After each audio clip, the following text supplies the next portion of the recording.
രാമ രാമ രാമ രാമ ലോകാഭിരാമ ഭൂമി ബാലശ്രേഷ്ഠ ഭാരതം ശ്രേഷ്ഠ ഭാരതം.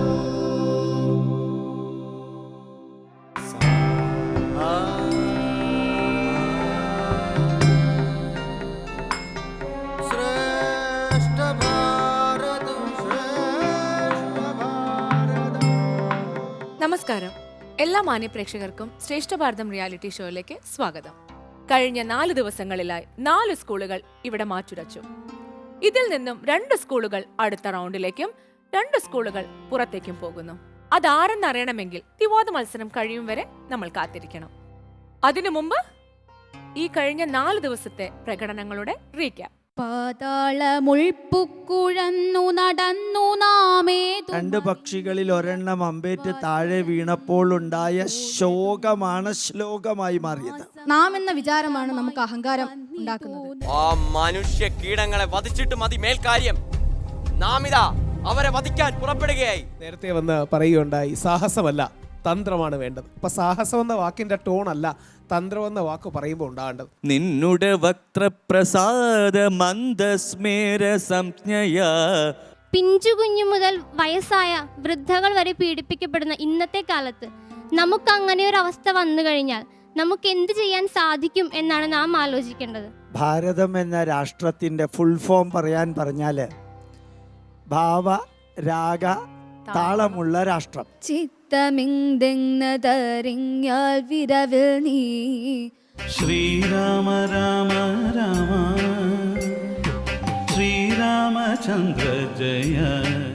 ശ്രേഷ്ഠ ഭാരതം. ആദ്യം ആചാര്യവന്ദനം. സ്വാഗതം ചെയ്യാം ശ്രീ കാവാലം ശ്രീകുമാർ സർ. സ്വാഗതം സർ. സ്വാഗതം ചെയ്യാം ഡോക്ടർ എൻ ഗോപാലകൃഷ്ണൻ സർ. സ്വാഗതം സർ.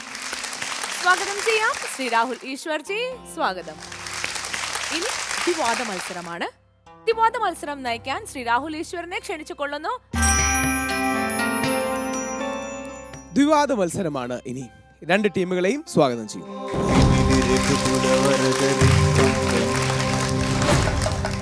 നമുക്ക് ടീമുകളെ പരിചയപ്പെടാം. എൻ്റെ പേര് അരവിന്ദ് എസ്. ഞാൻ ചിന്മയതല നരിയാമൂടിലെ 10ാം ക്ലാസ് വിദ്യാർത്ഥിയാണ്. എൻ്റെ പേര് ഭവ്യാസ്നൽ. ഞാൻ ചിന്മയ വിദ്യാലയത്തിലെ 9ാം ക്ലാസ് വിദ്യാർത്ഥിനിയാണ്. എൻ്റെ പേര് അഡോൺ മരിയ മാൻസൺ. ഞാൻ HDPY സീനിയർ സെക്കൻഡറി സ്കൂൾ അണ്ടിപ്പള്ളിക്കാവിലെ 12th സ്റ്റാൻഡേർഡ് വിദ്യാർത്ഥിയാണ്. എൻ്റെ പേര് അമൂല്യ സജീഷ്. ഞാൻ HDPY സ്കൂളിലെ അണ്ടിപ്പള്ളിക്കാവ് സ്കൂളിലെ 8ാം ക്ലാസ് വിദ്യാർത്ഥിനിയാണ്. നിങ്ങളുടെ വിഷയം എന്താ?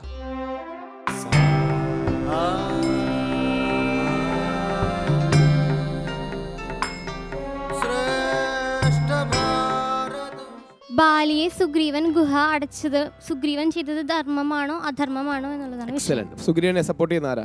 ഞാൻ. ആരാ എതിർക്കുന്നത്? തുടങ്ങാം നമുക്ക്. സപ്പോർട്ട് ചെയ്യുന്നവർ തുടങ്ങട്ടെ. താൻ പിതാവിന് സമമായി കാണുന്ന തൻ്റെ ജ്യേഷ്ഠന്റെ വാക്കുകൾ അനുസരിച്ചു പ്രവർത്തിച്ചു എന്നുള്ള കാര്യമാണ് സുഗ്രീവൻ ചെയ്തത്.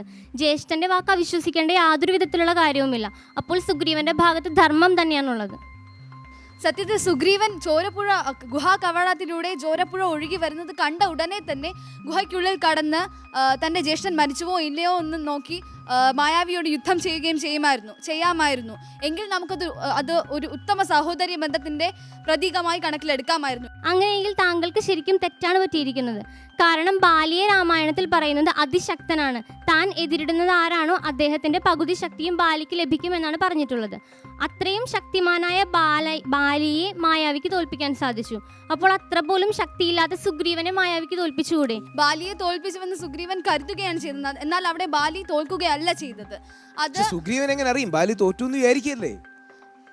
അത് ഗുഹയ്ക്കുള്ളിൽ കയറി ഒന്ന് നോക്കാമായിരുന്നുവല്ലോ. തന്റെ മരിച്ചു എന്ന് അദ്ദേഹം കരുതിയ ചേട്ടന്റെ ശവശരീരം പോലും കാണാതെ അവിടെ ഓടി രക്ഷപ്പെടുന്ന എന്ത് സ്നേഹം എന്നതിനേക്കാൾ ഒരു രാജ്യ സംരക്ഷണം എന്ന ആ ധർമ്മത്തിലാണ് സുഗ്രീവൻ മുറുകെ പിടിച്ചിരിക്കുന്നത്. അപ്പം സുഗ്രീവൻ തനിക്ക് രാജ്യഭാരം കിട്ടണം, അധികാരം കിട്ടണം എന്നുള്ള അധികാരത്തിന്റെ ആർത്തിയായിരുന്നു. രാജ്യത്തോടുള്ള സ്നേഹമാണ്, രാജ്യത്തെ സംരക്ഷിക്കുന്നതിന് വേണ്ടി. ഇനി അഥവാ സുഗ്രീവൻ ഗുഹയ്ക്കുള്ളിൽ കയറി സുഗ്രീവൻ എന്തെങ്കിലും ആപത്ത് സംഭവിച്ചു കഴിഞ്ഞാൽ രാജ്യം അനാഥമായി പോവും. പ്രജകൾ ഒന്നടങ്കം അധികാര സ്നേഹമല്ല രാജ്യസ്നേഹമാണ്. തെറ്റാണോ?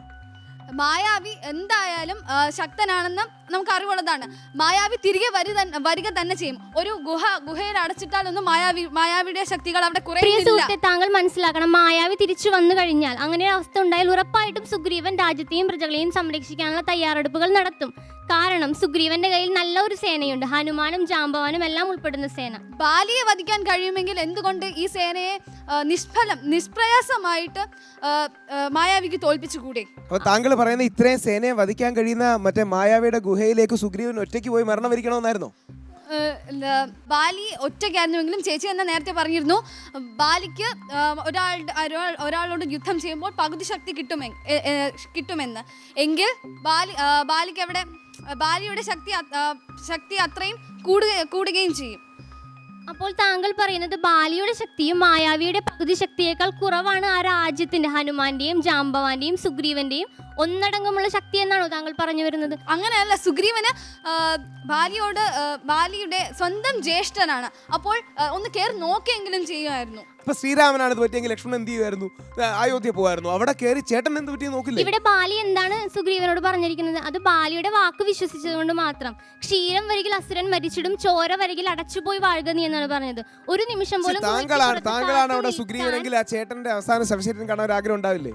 ഞാനായിരുന്നെങ്കിൽ ഒരു പക്ഷെ എനിക്കുണ്ടാവും. പക്ഷെ സുഗ്രീവൻ എന്നെ പോലെ അല്ലല്ലോ. സുഗ്രീവൻ ധർമ്മിഷ്ഠനാണ്. എനിക്ക് എന്റെ ഭാഗത്ത് അത്രയും ധർമ്മം ഉണ്ടാവില്ല. പക്ഷെ സുഗ്രീവൻ എന്നെക്കാൾ ഒരുപാട് ധർമ്മിഷ്ഠനാണ്, ഞാൻ ഉറച്ചു വിശ്വസിക്കുന്നു. അങ്ങനെയാണ് വാദം. രണ്ടുപേരും പറയുന്നതിന് അവരുടേതായ ശരികളുണ്ട്. പക്ഷേ ആ എതിരാളി പറയുന്നതിന്റെ ഒരു വാക്കിലോ വാദത്തിലോ പിടിച്ച് നമുക്ക് തിരിച്ചു പറയാൻ കഴിയണം. നന്നായിട്ടുണ്ട്. Excellent, please excellent. നമുക്കിനി അടുത്തതിലേക്ക് കിടക്കാം. ഇവിടെ സുഗ്രീവൻ ചെയ്ത 101% ശരിയാണ്. ജ്യേഷ്ഠൻ പറഞ്ഞ വാക്കുകൾ അതേപടി അനുസരിച്ചുകൊണ്ട് രാമലക്ഷ്മണന്മാരൊരു മാതൃകയാണ് ഇവിടെ കാണിക്കുന്നത്. അതിനാൽ സുഗ്രീവൻ അവിടെ ധർമ്മിഷ്ഠനായിട്ടാണ് നമുക്ക് ഇവിടെ പ്രവചിക്കാൻ കഴിയുന്നത്. യുദ്ധത്തിന് പുറപ്പെടുമ്പോൾ ബാലി സുഗ്രീവനോട് പറയുന്നുണ്ട്, കർമ്മം ചെയ്യുന്നതിൽ മറ്റു തടസ്സങ്ങൾ എന്തൊക്കെയായാലും തളരാതെ നേരിടുകയാണ് വേണ്ടത് എന്ന്. അപ്പോൾ സുഗ്രീവൻ ചെയ്തത് അധർമ്മമല്ലേ? മഹാശക്തിശായ ബാലിക്ക് മായാവിയെ തോൽപ്പിക്കാൻ കഴിഞ്ഞില്ല. അങ്ങനെയാണ് സുഗ്രീവൻ വിചാരിക്കുന്നത്. അവിടെ ബാലിയുടെ മരണം നടന്നുവെന്നും ഇനി അവിടെ ഗുഹയടിച്ചിട്ട് തിരിച്ച് രാജ്യത്തായിട്ട് തിരിച്ചു പോകാൻ വേണ്ടി അദ്ദേഹം നിർദ്ദേശിച്ച പ്രകാരം തിരിച്ചു പോകാനാണ് നമ്മുടെ സുഗ്രീവൻ ഒരുങ്ങുന്നത്. അത് ജയിക്കാൻ വേണ്ടി പറയുന്ന ബാലിശമായ കാര്യമായി തോന്നുന്നില്ലേ? അസുരന്മാരിൽ പ്രഗത്ഭനായ രാവണനെ പോലും ബാലി തോൽപ്പിച്ചിട്ടുണ്ടെന്ന സത്യം സുഗ്രീവൻ മറന്നുപോയോ? ഉഗ്രം പോയിന്റ് അല്ലേ? സാക്ഷാൽ രാവണനെ അടക്കം ബാലി വിറപ്പിച്ച വ്യക്തിയാണ്. ആ ബാലി തോക്കുമെന്ന് വിചാരിച്ച് രക്ഷപ്പെട്ടു എന്നൊക്കെ പറഞ്ഞ വെറും പടിന്യായം പറയല്ലേ? അതിന് പ്രസക്തിയില്ല ഇവിടെ. കാരണം അവിടെ സുഗ്രീവൻ എങ്ങനെ അറിയാം ബാലി അതിനകത്ത് ജീവനോടെ ഉണ്ടോ മരിച്ചിട്ടുണ്ടോ എന്ന്? ബാലി മരിച്ചുവെന്ന് കരുതിയാണ് സുഗ്രീവൻ ഗുഹാകവാടം അടച്ചതെങ്കിൽ ബാലിയേക്കാൾ പ്രഗത്ഭനായിരിക്കുമല്ലോ ആ പോരാളിയായ മായാവി. അപ്പോൾ സുഗ്രീവന് ചിന്തിക്കാമായിരുന്നു, ആ മായാവിക്ക് നിഷ്പ്രയാസം ഗുഹാകവാടം തുറന്ന് സുഗ്രീവൻ എന്ത് ചെയ്യണം? വീണ്ടും സഹോദരനെ വധിച്ച ആ അസുരനെ നേരിടാൻ സുഗ്രീവൻ തയ്യാറായില്ല. അതിനർത്ഥം സുഗ്രീവൻ ഒരു ഭീരുവായിരുന്നു. ശത്രുവിനെ നേരിടുവാനുള്ള ആത്മവിശ്വാസക്കുറവ് ഭീരുത്വത്തിന്റെ ലക്ഷണമല്ലേ? അതിനെ നമ്മൾ ഇംഗ്ലീഷിൽ പൊളിറ്റിക്കൽ ടാറ്റിക്സ് എന്ന് പറയും. രാജനീതി അനുസരിച്ച് ഒരു രാജാവ് നാടു നീങ്ങിയാൽ അദ്ദേഹത്തിന്റെ മൂത്ത പുത്രനാണ് യുവരാജാവായി അഭിഷേകം ചെയ്യേണ്ടത്. ഇവിടെ സുഗ്രീവൻ അംഗദനെ യുവരാജാവാക്കുകയല്ല, മറിച്ച് നേരിട്ട് കിഷ്കിന്ധ പോയി ഭരിക്കുകയായിരുന്നു. പിന്നെ എന്ത് ചെയ്യണം സുഗ്രീവൻ? ബാലി മരിച്ചു എന്ന് കരുതി താൻ കൂടെ പോയി മരണത്തിന്റെ വയലേക്ക് പോകണോ? അങ്ങനെ രാജ്യത്തെ അനാഥമാക്കണോ? നേരെ തിരിച്ചു പോയി ശരിയല്ലേ ചെയ്തത്? രാജ്യഭാരം ഏറ്റെടുത്തു, കാര്യങ്ങൾ നടത്തി. ചേട്ടൻ പറഞ്ഞത് കേട്ടു, ചേട്ടൻ പറഞ്ഞ അനുസരിച്ച് രക്തം വന്നു, അതുകൊണ്ട് ഞാൻ മരിച്ചു, അല്ലെങ്കിൽ ബാലി മരിച്ചു എന്ന് കരുതി തിരിച്ചു പോയി സുഗ്രീവൻ. താങ്കൾ സുഗ്രീവന്റെ ഭാഗത്താണെങ്കിൽ എന്ത് ചെയ്യുമായിരുന്നു? പോയി മരിക്കുമായിരുന്നു എന്ന വൈക്കോൽ തുരുമ്പിലൂടെ അവനവനിസത്തിലേക്ക് കടക്കുകയല്ലേ താങ്കൾ ചെയ്തത്? ആചാരങ്ങളൊക്കെ പാലിക്കപ്പെടേണ്ടതല്ലേ? അനുഷ്ഠാനങ്ങൾ വിസ്മരിക്കപ്പെടാമോ? സ്ഥാനമോഹി അല്ലെങ്കിൽ സുഗ്രീവൻ എന്തിനു ചെന്നിട്ട് ഭരണം ഏറ്റെടുത്തു? പ്രജകളും മറ്റ് മന്ത്രിമാരും അവിടെ പറഞ്ഞിട്ടാണ് സുഗ്രീവൻ ഏറ്റെടുത്തത് അധികാരം. അതുകൊണ്ട് പ്രജകൾക്ക് അത്രത്തോളം വിശ്വാസമായിരുന്നു സുഗ്രീവനിൽ. ഓക്കെ, അവസാന ചോദ്യം. താങ്കൾ സുഗ്രീവനാണെങ്കിൽ രക്തം വന്ന് കാണുമ്പോൾ പേടിച്ച് തന്റെ മഹാബലിയായ ബാലി എന്ന ചേട്ടൻ പോലും അവിടെ മരിച്ചു വീണു. ഞാൻ ഇനി എന്ത് ചെയ്യണം? ചേട്ടൻ ഓൾറെഡി എനിക്ക് നിർദ്ദേശം തന്നു, ആ നിർദ്ദേശമാണ് ഞാൻ അനുസരിച്ചത്. താങ്കളാണ് സുഗ്രീവനെങ്കിൽ ബാക്കി എന്ത് ചെയ്യുമായിരുന്നു? ഞാനാണ് സുഗ്രീവൻ എന്നെങ്കിൽ ഞാൻ ഒരിക്കലും ഗുഹാകവാടം അടക്കില്ലായിരുന്നു. ഗുഹാകവാടം അടയ്ക്കാതെ മായാവിക്ക് വലിയൊരു അവസരം ഒരുക്കുമായിരുന്നു. ആ കൂടെ പ്രഗത്ഭനായ ഹനുമാൻ മുതലായ വാനരന്മാരെല്ലാം ഉണ്ടല്ലോ, അവരെ വെച്ച് ഞാൻ പോരാടുമായിരുന്നു. Very nice, excellent. രണ്ട് ടീമുകളും നന്നായി പെർഫോം ചെയ്തു. വിശ്വ നിങ്ങൾ വളരെ നന്നായിട്ട് പറഞ്ഞു. പ്ലീസ് ജഡ്ജസ്, അസലായിട്ട് പെർഫോം ചെയ്തു. രണ്ടുപേരും കെട്ടക്കെട്ടയ്ക്ക് നിന്നു. നിങ്ങളും ആദ്യത്തെ ആ കുട്ടി തുടങ്ങിയത് നല്ലൊരു ലെങ്തി ആയിട്ടുള്ളൊരു റിപ്ലൈ ആയിരുന്നു. അത് നന്നായിരുന്നു. അതൊരു ചെറിയൊരു ഒരു വ്യത്യാസം മാത്രമേ ഉള്ളൂ നിങ്ങൾ തമ്മിലുള്ളൊരു. അത് ഇവരുടെ ഒരു നല്ല ഫ്ലോ ഉണ്ടായിരുന്നു, ആശയങ്ങൾക്ക് നല്ല ഫ്ലോ ഉണ്ടായിരുന്നു. അടി കുടിക്കണം. അതെ, ഇവർ തമ്മിൽ അതാണ്. All the best. ധർമ്മപുത്രര് ശരശയ്യയിൽ കിടക്കുന്ന വേളയിൽ ഒരു ചോദ്യം ചോദിച്ചിരുന്നു, രാജ്യം ഭരിക്കേണ്ടത് എങ്ങനെയാണ് എന്ന്. ഭീഷ്മർ എന്താ മറുപടി പറഞ്ഞറിയോ? ഉദ്യമം, സാഹസം, ധൈര്യം, ബുദ്ധി, ശക്തി, പരാക്രമവും ഷഡേതേ എത്ര വർത്തന്തേ ദൈവം തത്ര പ്രകാശയേത്. ഉദ്യമം, എൻ്റർപ്രീനർഷിപ്പ്, സാഹസം, ഏത് വെല്ലുവിളിയും ഏറ്റെടുക്കാനുള്ള ചങ്കൂറ്റം, ധൈര്യം, ബുദ്ധി, വിസ്ഡം, ഇൻ്റലിജൻസ് അല്ല വിസ്ഡം, ശക്തി, മസിൽ പവർ, എൻഡ്യൂറൻസ് പവർ, പരാക്രമം, മുമ്പിലുള്ള വാദങ്ങളെ അടിച്ചു തെറിപ്പിച്ച് മുമ്പോട്ട് പോകാനുള്ള കപ്പാസിറ്റി നന്നായിട്ടുണ്ട് നിങ്ങൾക്ക്. നന്നായി, അടിപൊളിയായിരുന്നു, നന്നായിരുന്നു. 6 വാക്കുകൾ കേട്ടുകൊണ്ടിരിക്കുന്ന ഒരു ഈ പോയിന്റ് ശ്രദ്ധിക്കണം. വേണ്ടി ജഡ്ജസ് പറഞ്ഞ പോലെ തന്നെ ആൻസർ പറയാനുള്ള കഴിവിന് സ്പോണ്ടേനിറ്റിയാണ് കൂടുതൽ പ്രധാനം. ഡിബേറ്റിന്റെ ഒരു പ്രസൻസ് ഓഫ് മൈൻഡും എതിരാളി പറയുന്നതിനെ പൂർണ്ണമായി ലിസണിംഗ് കൂടി ഇൻവോൾവ് ആണ്. Excellent, one of the best debates കേട്ടോ ഇതുവരെയുള്ള എപ്പിസോഡ്സ്. ശർമ്മ, HDPYക്ക് 8 മാർക്ക്, ചിന്മയ വിദ്യാലയ നെരുവാമൂടിന് 7 മാർക്ക്. HDPYക്ക് 8 മാർക്ക്, ചിന്മയ മിഷന് 1 മാർക്ക് ഞാൻ കുറയ്ക്കുന്നു, 7. രണ്ടുപേരും നന്നായി പെർഫോം ചെയ്തു. പൊതുവേ ലിബറലായി മാർക്ക് കൊടുക്കണമെന്ന് വിശ്വസിക്കുന്ന വ്യക്തിയാണ് ഞാൻ. എന്നിരുന്നാലും നിങ്ങൾക്ക് 8 മാർക്ക്, നന്നായി പെർഫോം ചെയ്തു. നിങ്ങൾക്ക് തരണ്ടാന്ന് വിചാരിക്കുകയാണ്, എന്നാൽ പോലും നല്ല പെർഫോമൻസിന് 9 മാർക്ക്. HDPYക്ക് 25 മാർക്ക്, ചിന്മയ്ക്ക് 22 മാർക്ക്. HDPY എല്ലാ മത്സരങ്ങളിലും കൂടെ നേടിയ മാർക്ക് 119.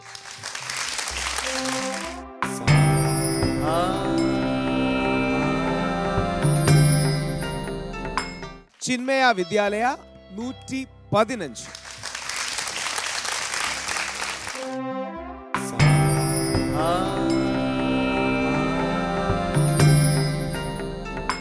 ഇതിൽ നിന്ന് HDPY അടുത്ത റൗണ്ടിലേക്ക് കടക്കുന്നു. ചിന്മയ വിദ്യാലയ നമ്മളോടൊപ്പം ഗംഭീരമായി പെർഫോം ചെയ്തതിന് ശേഷം തന്നെ ഇവിടെ നിന്ന് പരിപാടിയിൽ നിന്ന് നമ്മളെ വിട്ടുപിരിയുക. അവർക്ക് ട്രോഫിയും സർട്ടിഫിക്കറ്റും നൽകാൻ കേരളത്തിന്റെ സാംസ്കാരിക മണ്ഡലത്തിൽ നിറസാന്നിധ്യങ്ങളായ doctor N. Gopalakrishnan sir, Shri Kavalam Sreekumar sir എന്നിവരെ വളരെ ആദരവോടുകൂടി ക്ഷണിക്കുന്നു.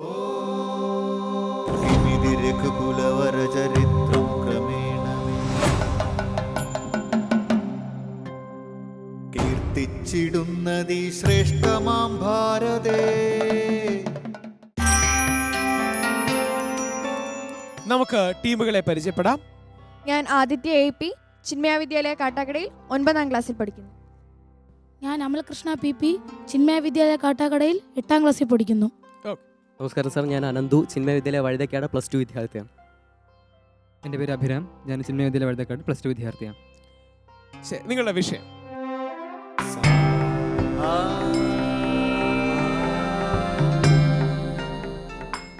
ബാലിവധം നടത്തി രാജ്യം സുഗ്രീവന് നൽകുകയാണെങ്കിൽ സീതാന്വേഷണത്തിന് സഹായിക്കാമെന്ന് സുഗ്രീവനും രാമനും തമ്മിലുള്ള ഉടമ്പടി അല്ലെങ്കിൽ ആ സഖ്യം ശരിയാണ് അല്ലെങ്കിൽ തെറ്റാണ്, അധർമ്മമാണ്?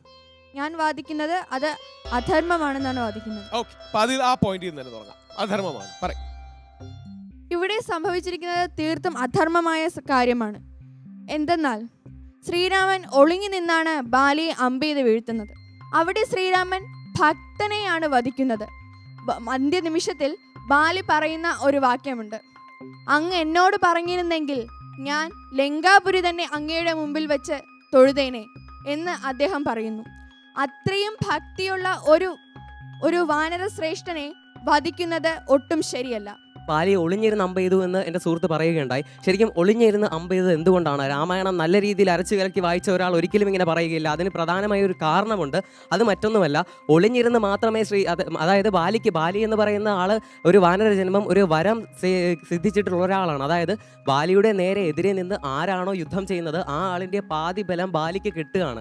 അങ്ങനെയുള്ള ഒരാളിനെ എങ്ങനെയാണ് നേർക്കുനേർ എങ്ങനെയാണ് ഒരു സാധാരണ മനുഷ്യൻ ഒരിക്കലും കൊല്ലാൻ സാധിക്കില്ല. പക്ഷേ ഇവിടെ എനിക്ക് വേണമെങ്കിൽ ഇത് പറഞ്ഞ് സ്കിപ്പ് ചെയ്ത് പോകാം. പോകാം. പക്ഷേ മറിച്ച് ശ്രീരാമചന്ദ്രൻ്റെ കയ്യിലുള്ള ബാണാസ്ത്രം എന്ന അസ്ത്രം ഉപയോഗിച്ച് വേണമെങ്കിൽ ബാലിയെ വധിക്കാം. പക്ഷേ അങ്ങനെ നേർക്ക് നേർ നിന്ന് ബാലിയെ വധിച്ചാൽ അത് ബാലിക്ക് വരം കൊടുത്ത ബ്രഹ്മാവിനെ, ത്രിമൂർത്തികളെ ആക്ഷേപിക്കുന്ന അല്ലെങ്കിൽ അവരെ ബഹുമാനിക്കാത്ത ഒന്നായി മാറുകയാണ് അവിടെ ചെയ്യുന്നത്. പൂർണ്ണമായും തന്നെ മനസ്സിലാക്കാതെയാണ് ബാലി അവിടെ സുഗ്രീവ പത്നി, അതായത് സഹോദര പത്നിയായ രുമയെ അപഹരിക്കുന്നത്. ബാലി അങ്ങനെ ബുദ്ധിമത്തനായി അത് ചെയ്യുന്നു എങ്കിൽ രാമന് എന്തുകൊണ്ട് ബാലിക്കൊരു അവസരം നൽകിക്കൂടാ?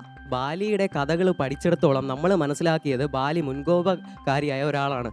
വെട്ടാൻ വരുന്ന പോത്തിനോട് വേദം ഓതിയിട്ട് കാര്യമില്ല. അവിടെ ശ്രീരാമൻ ചെന്ന് സഖ്യം ചേർന്ന ബാലിയോട് നേർവഴിക്ക് പറഞ്ഞു കൊടുക്കാൻ നിന്ന സമയം കളഞ്ഞാൽ ഒരിക്കലും അങ്ങനെ ഒരു സന്ദർഭം അതിന് യോജിതമല്ല. വേണമെങ്കിൽ കഥ നമ്മുടെ സങ്കല്പത്തിനനുസരിച്ച് നമുക്ക് മാറ്റാം. ശ്രീരാമനെ ബാലിയാണ് ആദ്യം കണ്ടിരുന്നെങ്കിൽ വേണമെങ്കിൽ പറയാം ബാലിയുടെ കൂടെ സഖ്യം ചേർന്നുകൂടെ എന്ന് ചോദിക്കാം. പക്ഷേ ഒരിക്കലും ശ്രീരാമൻ അത് ചെയ്യില്ല. കാരണം ശ്രീരാമൻ ധർമ്മത്തിൽ അധിഷ്ഠിതമായ ഒരു ജീവിതചര്യയെ നയിച്ചിരുന്നുകൊണ്ട് സ്വന്തം സഹോദരിയായിട്ട് കാണേണ്ട ഒരു പെൺകുട്ടിയെ തട്ടിക്കൊണ്ടുപോയ ഒരാളെ ഒരിക്കലും ശ്രീരാമൻ തന്റെ ഭാര്യയെ തട്ടിക്കൊണ്ടുപോവുകയാണ്. ഒരർത്ഥത്തിൽ ബാലിയും മറ്റൊരു സുഗ്രീവൻ ഒരിക്കലും ഒരു ഭാര്യയെ തട്ടിക്കൊണ്ടുപോയി അല്ലെങ്കിൽ കടത്തിക്കൊണ്ടുപോയി. അത് ആ തെറ്റ് ചെയ്തൊരു വ്യക്തിയെ തീർച്ചയായും ശിക്ഷിക്കുന്നത് ന്യായത്തിന്റെ ഭാഗമല്ലേ? എൻ്റെ സുഹൃത്ത് നേരത്തെ പറഞ്ഞതുപോലെ ബാലി ഒരു മുൻകോപക്കാരനാണെന്ന് പറഞ്ഞു. നമ്മളൊരു ഒരു സമസ്യയിൽപ്പെട്ടിരിക്കുകയാണ്. ഇല്ലെങ്കിൽ നമുക്ക് ഏതെങ്കിലും ഒരു തെറ്റായ പാതയിൽ നമ്മൾ സഞ്ചരിക്കുകയാണ്. നാം ബഹുമാനിക്കുന്ന ഒരാൾ നമ്മോട് ആ തെറ്റ് തിരുത്താൻ പറഞ്ഞാൽ തീർച്ചയായും നമ്മുടെ മനസ്സിൽ അങ്ങനെ അദ്ദേഹം പറയുന്ന പാത സ്വീകരിക്കുവാൻ എന്തായാലും ശ്രീരാമന്റെ ഭക്തൻ കൂടിയായ ബാലി പറഞ്ഞു മനസ്സിലാക്കിയില്ല എന്നുള്ളതാണ് പ്രധാന വാദഗതി അല്ലേ? ശ്രീരാമൻ പറഞ്ഞു മനസ്സിലാക്കാൻ ശ്രമിച്ചില്ല. ആ വാദത്തിൽ നിർത്താം. അതിനു മുമ്പേ അത് സുഗ്രീവന് കൊടുത്ത വാക്കിന്റെ കാര്യം കൂടെ നമ്മൾ ഓർമ്മിക്കണം. അതായത് സുഗ്രീവൻ നേരത്തെ പറഞ്ഞ ഭക്തൻ, ഇതേ ഭക്തൻ തന്നെയാണ് സുഗ്രീവനും. സുഗ്രീവൻ കാൽക്കൽ വീണ് അപേക്ഷിച്ചിരിക്കുന്നത് ഇപ്രകാരമാണ്. അതായത് എന്റെ ജ്യേഷ്ഠനിൽ നിന്നും രക്ഷിക്കണമെന്നും അദ്ദേഹം അപഹരിച്ചു കൊണ്ടുപോയി എന്റെ പത്നിയെ മോചിപ്പിക്കണമെന്നുമാണ് സുഗ്രീവൻ പറയുന്നത്. അവിടെ സുഗ്രീവന്റെ പക്ഷവും ചിന്തിക്കേണ്ടതായിട്ടുണ്ട്. ഇതില് ശ്രീരാമന്റെ നിലപാട് തെറ്റാണെന്നാണ് താങ്കളുടെ വാദം. അധർമ്മമാണെന്നാണ് വാദിച്ചു. തീർച്ചയായിട്ടും അധർമ്മം തന്നെയാണ്. കാരണം നേരത്തെ സുഹൃത്ത് പറഞ്ഞതുപോലെ തന്നെ പല രീതികളുണ്ട്. ഇപ്പോൾ ഒളിഞ്ഞു നിന്ന് അമ്പ് ചെയ്യുന്ന ഒരു കാര്യം നമ്മൾ പറയുന്നുണ്ട്. പുറകിൽ നിന്ന് കൊന്നു, അധാർമികപരമായ രീതിയിൽ കൊന്നു. ഇപ്പം യുദ്ധത്തിന് അതിൻ്റെ നിയമമുണ്ട്. യുദ്ധക്ഷേത്രത്തിന് പുറത്ത് നിൽക്കുന്ന ആരും ഉപദ്രവിക്കാൻ പാടില്ല, നിരായുധനായ ഒരുത്തിന് ഉപദ്രവിക്കാൻ പാടില്ല, അല്ലെങ്കിൽ കാലാള് അത് രീതിയിൽ നിൽക്കാവൂ, അമ്പ് അസ്ത്രമുള്ളവന് ആ രീതിയിൽ യുദ്ധം ചെയ്യാവൂ എന്നുണ്ട്. അപ്പം മല്ലയുദ്ധം നടത്തിക്കൊണ്ടിരിക്കുന്ന രണ്ട് വ്യക്തികളുമായിട്ട് ശ്രീരാമൻ പുറകിൽ, അതും ഒരു അംശാവതാരമായിട്ട്, വിഷ്ണുവിൻ്റെ അംശാവതാരമായിട്ട് കണക്കാക്കപ്പെടുന്ന ഒരു വ്യക്തി ഈ ഒരു വാക്കിന്റെ പേരിൽ അധർമ്മം പ്രവർത്തിക്കുന്നത് ശരിയാണോ? ഇവിടെ നടക്കുന്ന ഒരു ധർമ്മമാണ്. സുഗ്രീവനും ബാലിയും തമ്മിലുള്ള ഒരു മഹായുദ്ധമാണ്. ഇവിടെ ശ്രീരാമൻ ബാലിയെ ഒളിഞ്ഞു നിന്ന് കൊന്നതിൽ രണ്ട് കാരണങ്ങളുണ്ട്. ഒന്ന്, ശ്രീരാമൻ ബാലിയുടെ മുന്നിൽ പോയാൽ യുദ്ധം ചെയ്യാൻ കഴിയില്ല. കാരണം ബാലി ശ്രീരാമൻ്റെ ഒരു നല്ലൊരു ഭക്തനാണ്. ബാലി ശ്രീരാമനെ തൊഴും. അപ്പോൾ ഒരു ഭക്തനെ ശ്രീരാമനെ വധിക്കാൻ കഴിയില്ല. രണ്ട്, ശ്രീരാമൻ ബാലിയുടെ മുന്നിൽ പോയാൽ ശ്രീരാമന്റെ പകുതി ശക്തി ബാലിക്ക് ലഭിക്കുകയും സുഗ്രീവന് കൊടുത്ത സത്യത്തിൽ ലംഘനം വരികയും ചെയ്യും. ഇങ്ങനെ പറയുമ്പോൾ ശ്രീരാമൻ ചെയ്തത് തെറ്റല്ല, ശരിയാണ്. ശ്രീരാമൻ ഒരു രാജാവാണ്. തെറ്റു ചെയ്യുന്നവരെ ശിക്ഷിക്കാൻ കഴിയുന്നു. അവിടെ ചെയ്തത് ധർമ്മമാണ്. നമ്മുടെ അവിടെ ഈ പറയുന്ന ബാലി വലിയ ധർമ്മിഷ്ഠൊന്നുമല്ലോ. ബാലിയുടെ ഭാഗത്തും തെറ്റുണ്ടായി. സുഗ്രീവൻ സഹായം അഭ്യർത്ഥിച്ചു, ശ്രീരാമൻ ശിക്ഷിച്ചു. കാര്യം ഓവർ. തീർച്ചയായിട്ടും താങ്കൾ പറഞ്ഞ കാര്യത്തിന് രണ്ട് പോയിന്റ് വെച്ചിട്ട് എനിക്ക് തിരിച്ചു പറയാം. ഒന്ന്, രാമന്റെ കഥ മാത്രം നോക്കുമ്പോൾ നമുക്ക് രാമൻ തീർച്ചയായിട്ടും ബാലിയെ കൊല്ലുന്നുണ്ട്. ഭഗവാൻ കൊല്ലുന്ന ഒരു വ്യക്തി നമ്മളെ പുരാണം അനുസരിച്ച് പറയുമ്പോൾ ആ ആത്മാവിന് മോക്ഷം കിട്ടേണ്ടതാണ്. പിന്നെ ഒരു ജനനം അവിടെ വരുന്നില്ല, പരമപാദം ഭൂക്കുന്നൊക്കെ നമ്മൾ പറയും. പക്ഷേ ഇതേ ബാലിയുടെ ഒരു പുനരവതാരം, അതായത് വീണ്ടും ജനിക്കുന്നുണ്ട്. ദ്വാപര യുഗത്തിൽ കൃഷ്ണനെ കൊല്ലാനായിട്ട് ജരനായിട്ട് വരുന്നുണ്ട്. അങ്ങനെ ശ്രീരാമൻ കൊന്ന് മോക്ഷപ്രാപ്തി കിട്ടിയ ഒരു വ്യക്തി എങ്ങനെ ജരനായിട്ട് വീണ്ടും ജനിച്ച് അതേ വിഷ്ണുവിന്റെ വീണ്ടും ഒരു അവതാരമായിട്ട് വരും?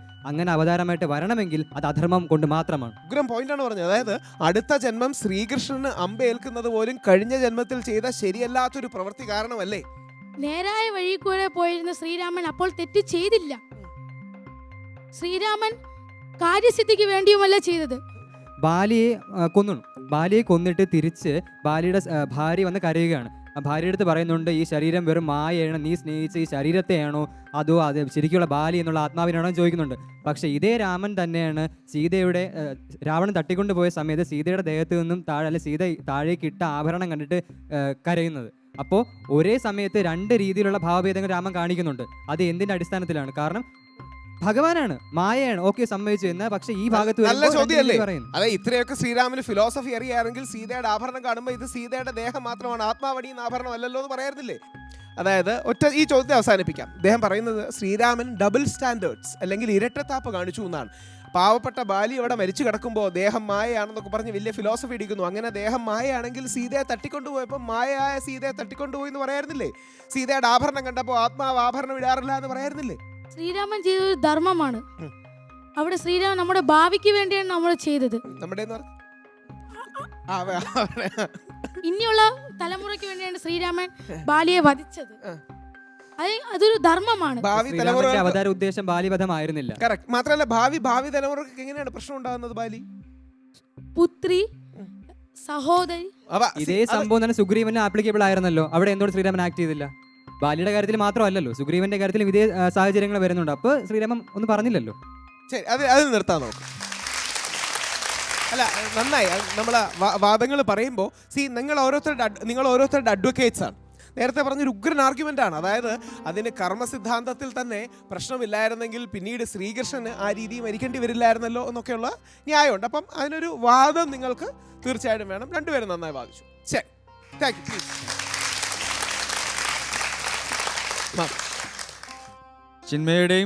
ചിന്മയ വഴുതക്കാടിൻ്റെ ബാലിക്ക് വേണ്ടിയും ശ്രീരാമന് വേണ്ടിയും വായിച്ച രണ്ടുപേരും വളരെ നന്നായിട്ട് എന്താണ് ഹോംവർക്ക് ചെയ്തിട്ടാണ് ഇത് ചെയ്തത്. നന്നായിരുന്നു. രണ്ടുപേരും നല്ല പെർഫോമൻസ് ആണ്. ചെറിയൊരു ഇത് പ്ലസ് ഉണ്ട്. അവരുടെ ആ ഒരു ആർഗ്യുമെന്റ് രണ്ടുപേരും ഫോർ ആൻഡ് അഗൈൻസ്റ്റ് രണ്ടുപേരും ഭംഗിയായിട്ട് ചെയ്തു. ചിന്മയ വഴുതക്കാടിന് 8ഉം നിങ്ങൾക്ക് 7. ഇവർ സ്റ്റെബിലൈസ്ഡ് ആയിട്ടാണ് രണ്ട് വാദവും പറഞ്ഞത്. നെർവസ് ആയിട്ടില്ല. വളരെ പോയിന്റ് ബൈ പോയിന്റ് ആയിട്ട് നിങ്ങൾ രണ്ടുപേരും പറഞ്ഞു.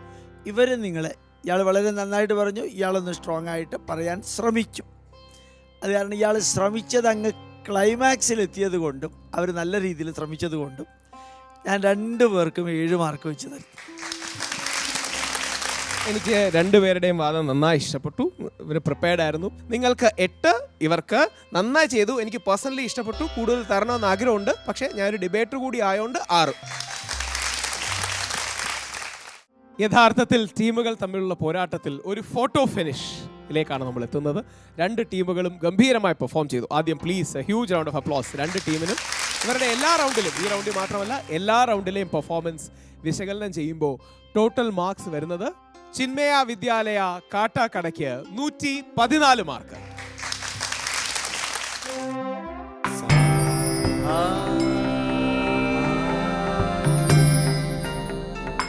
ചിന്മയ വിദ്യാലയ വഴുതക്കാടിന് 113 മാർക്ക്.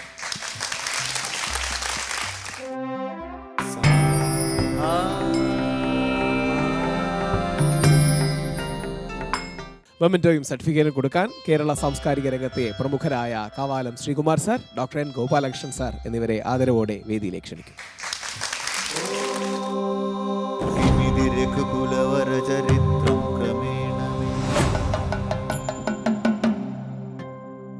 കീർത്തിച്ചിടുന്നതി ശ്രേഷ്ഠമാം ഭാരതേ. ഇത്തരം ആവേശോജ്വലമായ മത്സരങ്ങളാണ്, ഈ ഫോട്ടോ ഫിനിഷാണ് ഇവർക്കുള്ള ലേണിംഗ്, കോമ്പറ്റീറ്റീവ് സ്പിരിറ്റ് എന്നീ കാര്യങ്ങളും വർദ്ധിപ്പിക്കുന്നത്. കൾച്ചറിനോടൊപ്പം ആധുനിക കോമ്പറ്റീഷനെയും നേരിടാൻ, സാംസ്കാരിക മൂല്യങ്ങളോടൊപ്പം ആധുനിക ലോകത്തേക്കും കൂടി ഇവരെ സജ്ജരാക്കാൻ ഉദ്ദേശിക്കുന്ന മഹത്തരമായ ഒരു സാംസ്കാരിക ദൗത്യമാണ് ശ്രേഷ്ഠ ഭാരതം. മറ്റൊരു എപ്പിസോഡിൽ നമുക്ക് വീണ്ടും കാണാം. ദേഹമോർക്ക നീ നിശ്ചയമാത്മാവ്. രാമൻ കുറച്ചും കൂടി സ്ട്രോങ് ആയിട്ട് തദ്ദേജതി തന്നൈജതി തദ്ദൂരേ തദ്വന്ദികേ തദന്തരസ്യ സർവസ്യ തദു സർവസ്യാസ്യ ബാഹ്യത. എന്റെ സീതേ ആ രാവണൻ എങ്ങോട്ടാണ് കൊണ്ടുപോയത് പ്രഭോ? എന്റെ ചിറകരിഞ്ഞിട്ട രാവണൻ തെക്കു ദിക്കിലേക്കാണ് പോയത്. ത്രൈലോക്യ കർത്തൃഭൂതന്മാർ ഭവാന്മാരെന്നാലോക്യ ചേതസി Padhi സദൈവ may. Costume courtesy for Nitya Das, Ethnic Weaves. Accessories for Nitya Das, Alfonsa.